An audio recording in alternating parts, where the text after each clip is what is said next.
ఆచి చికెన్ మసాలా. తెలంగాణలో రైతు బీమా పథకం నిలిచిపోయింది. పట్టాదారులైన రైతులు సహజంగా మరణించిన, ప్రమాదవశాత్తు ప్రాణాలు కోల్పోయిన బాధిత కుటుంబానికి 5 లక్షల బీమా మొత్తం చెల్లిస్తున్నారు.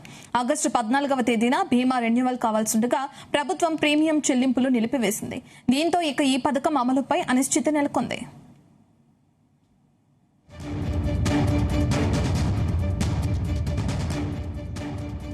దీనికి సంబంధించిన పూర్తి డీటెయిల్స్ మా బ్యూరో చీఫ్ నరేందర్ అందిస్తారు. నరేందర్, రైతు బీమా పథకంలో అనిశ్చితి నెలకొండం మనం చూస్తున్నాం. సంబంధించిన డీటెయిల్స్ ఏ విధంగా ఉన్నాయి?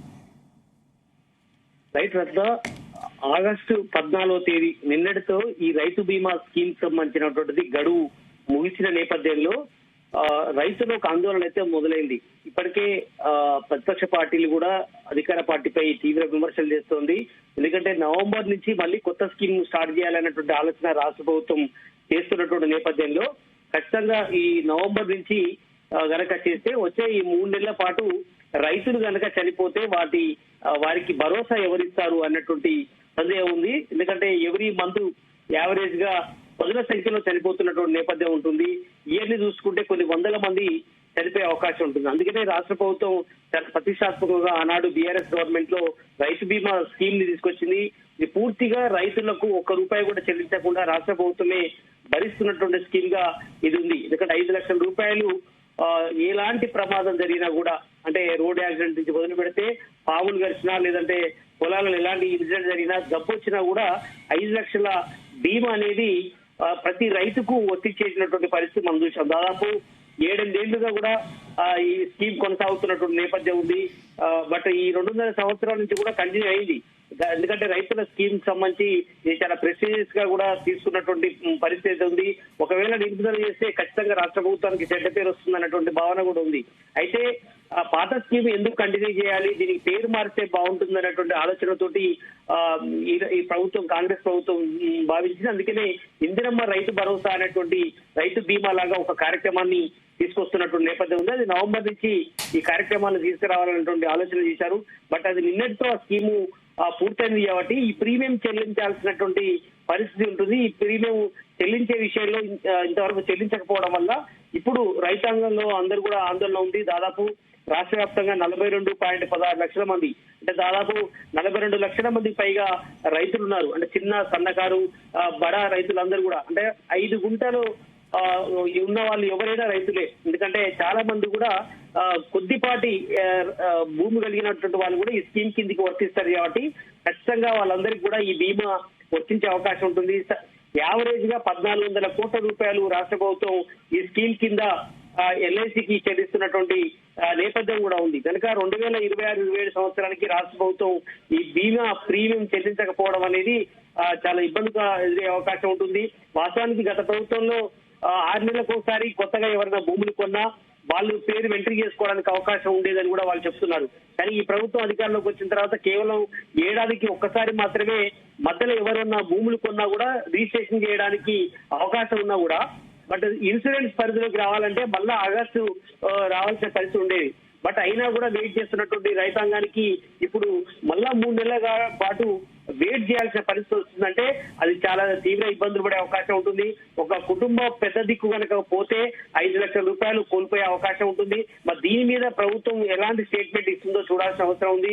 ఎందుకంటే ఈ 2026-27 సంవత్సరానికి 4,000 కోట్ల రూపాయల దాకా నిధులు కేటాయించాల్సి ఉంటుంది. కానీ ఆ అమౌంట్ ఇంతవరకు ఆ బీమా కంపెనీకి చెల్లించకపోవడం అనేది చూడాల్సిన అవసరం ఉంది. ఎందుకంటే నవంబర్ 19 నుంచి పథకం ప్రారంభించాలనేటువంటి ఆలోచన రేవంత్ రెడ్డి సర్కారు భావిస్తుంది. కనుక ఇంకా ఈ 3 నెలల పాటు వ్యవధిలో మరణించేటువంటి 100 మందికి ఎవరు భరోసా ఇస్తారనేటువంటిది చూడాల్సిన అవసరం ఉంది. ఎందుకంటే 2018లో ఆనాడు బీఆర్ఎస్ గవర్నమెంట్ స్కీమ్ ను తీసుకొచ్చినటువంటి పరిస్థితి ఉంది. అప్పటి నుంచి ఇప్పటిదాకా కొన్ని వందల మంది లబ్ధి పొందినటువంటి పరిస్థితి ఉంది. ఒకసారి కనుక ఆ లెక్కలు కూడా మన దగ్గర ఉన్నాయి. ఆ లెక్కల వివరాలు చూస్తే చాలా విషాదంగా కనిపిస్తాయి. ఎందుకంటే ఒకసారి 2018లో రైతు బీమా పథకం ప్రారంభమైనటువంటి టైంలో 18-19లో 17,747 మంది రైతులు చనిపోయారు. వివిధ కారణాల వల్ల సూసైడ్ చేసుకున్న వాళ్ళు కావచ్చు, వివిధ రకాల పాము తేలు చనిపోయే కాటుకు బలైనటువంటి వాళ్ళు కావచ్చు, వివిధ రకాల జబ్బున పడినటువంటి వాళ్ళు దినాలయ్యే లోపే వాళ్ళకి ఆ అమౌంట్ వచ్చినటువంటి పరిస్థితి కూడా చూసాం 10 రోజుల్లోనే. ఇక 2020-21లో 29,163 మంది చనిపోయినటువంటి పరిస్థితి మనం చూసాం. దానికి కూడా ఒక్కొక్కరికి 5 లక్షల రూపాయలు ఆనాడు లబ్ధి పొందారు. 2021-22లో కూడా 23,000 మంది దాకా చనిపోయినటువంటి పరిస్థితి చూసాం.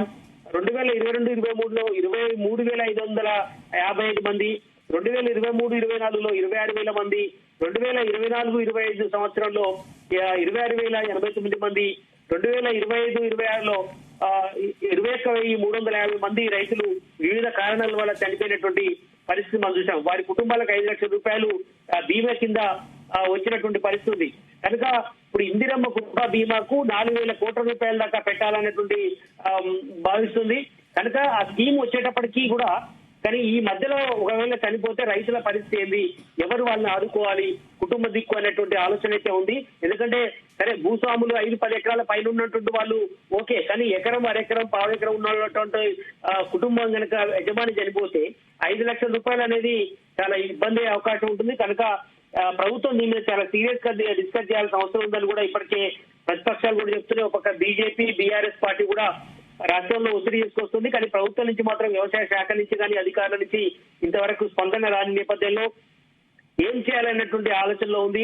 ఎందుకంటే ఇందిరమ్మ రైతు బీమా పథకం వచ్చే లోపు ఈ 3 నెలలకు తాత్కాలికంగా కొంత ప్రీమియం చెల్లించడమా, లేదంటే ఇమ్మీడియట్లీ కట్టి తర్వాత స్కీమ్ వచ్చిన తర్వాత దాన్ని మళ్ళీ మైనస్ చేసుకోవడమా అనేది ఆలోచించాలని కూడా రైతాంగం నుంచి పెద్ద ఎత్తున, రైతు సంఘాల నుంచి కావచ్చు, రైతాంగం నుంచి పెద్ద ఎత్తున ఒత్తిడి జరుగుతున్నట్టు నేపథ్యం అయితే ఉంది. ఎందుకంటే గ్రామీణ ప్రాంతాల్లో ఇది ఒక పెద్ద ఇష్యూగా మారింది. దీని మీద మరి రేవంత్ రెడ్డి సర్కార్ ఎలాంటి నిర్ణయం తీసుకుంటుంది అనేది చూడాల్సిన అవసరం ఉంది. Thank you Narender.